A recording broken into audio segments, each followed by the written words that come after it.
Assalamualaikum warahmatullahi wabarakatuh. Kembali lagi berjumpa dalam pelajaran matematika SMK kelas 12 bersama saya Ibu Veronica.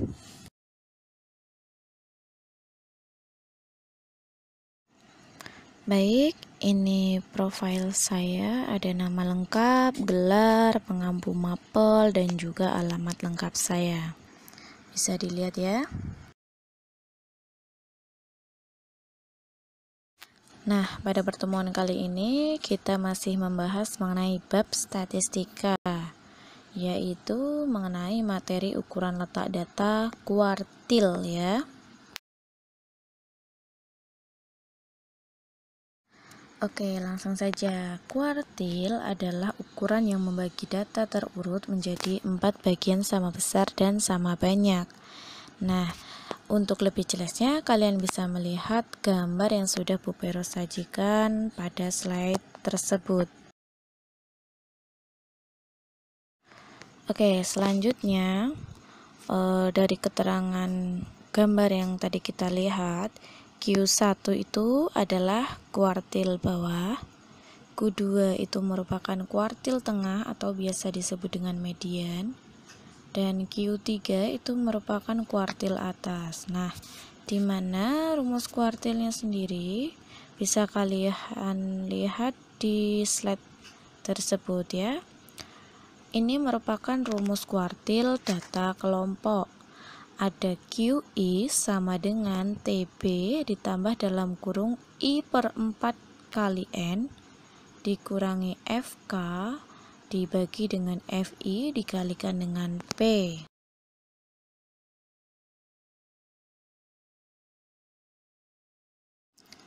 Nah, dari rumus kuartil data kelompok tadi, ini dia keterangannya ya. Keterangan rumusnya di sini ada TB. TB itu adalah tepi bawah kelas kuartil yang ditanyakan. Kemudian ada N. N itu adalah jumlah data atau banyaknya data. Kemudian ada FK, di situ adalah jumlah frekuensi sebelum kelas kuartil yang ditanyakan. Dan FI di situ adalah frekuensi kelas kuartil yang ditanyakan. Dan P di situ adalah panjang kelasnya atau panjang interval kelasnya. I-nya di situ karena Q tadi ada 3 macam, Q1, 2, dan 3, maka I-nya bisa diganti 1, 2, 3 tergantung dengan yang ditanyakan. Kuartil bawah, kuartil atas, atau kuartil tengah, seperti itu ya. Nah, contohnya kita lihat pada gambar berikut ini. Sudah ada sebuah data berdasarkan kelas intervalnya dan juga sudah diketahui frekuensinya.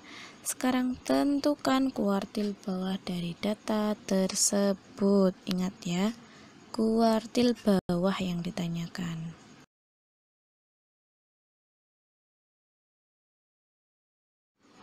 Nah, pembahasannya seperti ini. Dari data tersebut, kita jumlah dulu frekuensinya. Frekuensinya dijumlah didapatkan N atau total frekuensinya adalah 40 ya. Kemudian kita cari dulu letak dari kuartil bawah atau Q1. Nah, cara mencari letaknya itu rumusnya pada slide berikut ini dapat dilihat ya. Nilai data ke 1/4 dikalikan dengan N plus 1. Satunya di situ saya ganti dengan N-nya di situ saya ganti dengan jumlah frekuensi datanya. Maka 1/4 dikalikan dengan 40 plus 1 sehingga 41 dibagi 4 hasilnya 10,25. Nah, Q1 itu berarti terletak pada data yang mempunyai frekuensi 10,25. Nah, di mana data yang mempunyai frekuensi 10,25 itu ada pada kelas 51 sampai dengan 60 atau kelas interval ketiga. Gimana bisa mendapatkan di situ? Kita lihat ya. Frekuensi kelas pertama adalah 3. Kemudian frekuensi kelas kedua itu adalah 5. Jika dijumlah itu 3 ditambah 5 hasilnya 8. Kemudian setelah itu kan yang dicari adalah frekuensi 10,25. Baru sampai kelas kedua itu didapatkan frekuensinya 8, maka masih kurang lagi. Nah, kita turun ke kelas selanjutnya, yaitu frekuensinya 10, tadi 8.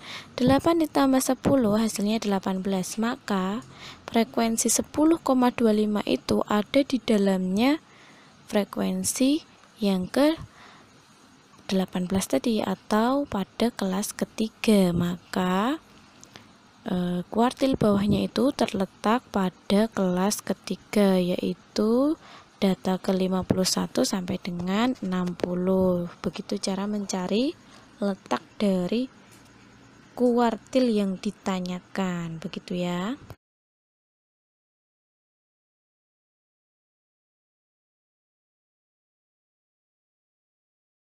Nah, selanjutnya pembahasannya kita kan tadi sudah mencari letak dari kuartilnya yang ditanyakan, atau kita sudah mengetahui Q1-nya itu berada di kelas ketiga.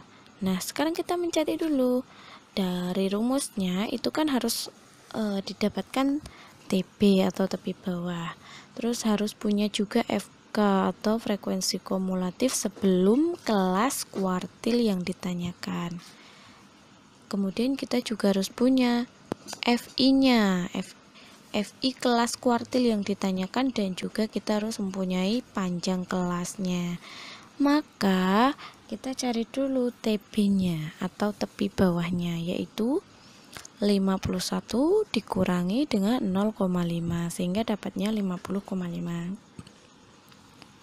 Kemudian frekuensi kumulatifnya sebelum kelas kuartil yang ditanyakan tadi kan sudah diketahui ya, sudah kita dapatkan, yaitu 3 ditambah 5 sama dengan 8. Kemudian frekuensinya si kelas kuartil tadi adalah 10. Nah, terus panjang kelasnya itu ada 60 dikurangi dengan 51 ditambah 1 sehingga hasilnya 10. Nah, setelah didapatkan semua komponen rumusnya, bisa langsung kita substitusikan ke dalam rumusnya. Rumusnya tadinya kan QI, tapi yang ditanyakan di sini adalah kuartil bawah, sehingga QI-nya diganti Q1, berarti I-nya semuanya diganti angka 1. Sehingga TB-nya kita masukkan 50,5, kemudian 1/4 dikali N-nya kita ganti 40, FK-nya diganti 8, FI-nya diganti 10, dan P-nya diganti 10. Sehingga P sama P bisa dicoret, 4 dan 40-nya bisa dicoret, sehingga dapatnya 50,5 ditambah 10 dikurangi 8. Nah, hasilnya adalah 52,5. Jadi kuartil bawahnya itu adalah 52,5. Oke, untuk lebih jelasnya silahkan dicoba latihan soal dari slide berikut ya. Tentukan kuartil bawah dari data yang diketahui pada slide tersebut. Silahkan dikerjakan dengan materi yang sudah kita bahas pada slide sebelumnya. Bisa dilihat, kalau misalkan masih bingung bisa diulangi lagi slide sebelumnya. Begitu ya, silahkan, selamat mengerjakan. Baik, materi pada pertemuan kali ini telah selesai. Bu Pero akhiri terlebih dahulu, kita lanjutkan pada pertemuan selanjutnya. Terima kasih. Wassalamualaikum warahmatullahi wabarakatuh.